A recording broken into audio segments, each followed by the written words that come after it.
মহেশখালী কুতুবদিয়ার মানুষ সন্ত্রাসের বিরুদ্ধে ঐক্যবদ্ধ।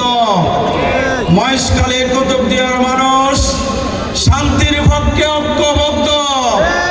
আজকে মহেশখালী কুতুবদিয়ার মানুষ হামিদ ভাইকে শক্তিশালী করার পক্ষে ঐক্যবদ্ধ। আজকে মহেশখালীর মানুষ আমির জামাত ডক্টর শফিকুর রহমানের হাতকে শক্তিশালী করার লক্ষ্যে হামিদ ভাইকে 12 তারিখ বিজয়ী করে আমরা প্রমাণ করব মহেশখালীর এই মাটি ইসলামী আন্দোলনের ঘাঁটি। প্রিয় ভাইয়েরা আমার, আমাদের প্রতিদ্বন্দ্বী প্রার্থী যিনি আছেন তিনি শুধুমাত্র এমপি হওয়ার জন্য প্রিয় ভাইয়েরা আমার নির্বাচন করতেছেন।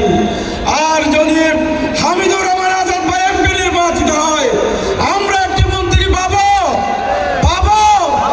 এই মন্ত্রীর জন্য আমরা মাঠে ময়দানে আমরা ঝাঁপিয়ে পড়ব।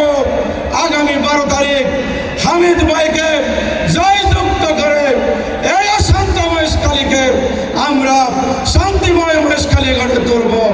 প্রিয় ভাইয়েরা, আসুন আমরা আগামী 12 তারিখের জন্য সবাই গ্রামে গঞ্জে পাড়ায় পাড়ায় আমরা ইসলামের জন্য কাজ করি। 12 তারিখ আমরা হামিদ ভাইকে ভোট দিয়ে দাঁড়িপাল্লা প্রতীকে সেই করে আমরা হামিদ ভাইকে জয়যুক্ত করি। এই কথাটুকু ভক্তের সামনে বলে সবাইকে ধন্যবাদ জানিয়ে আমি আমার বক্তব্য এখানে শেষ করছি। আসসালামু আলাইকুম ওয়া রাহমাতুল্লাহি ওয়া বারাকাতুহু।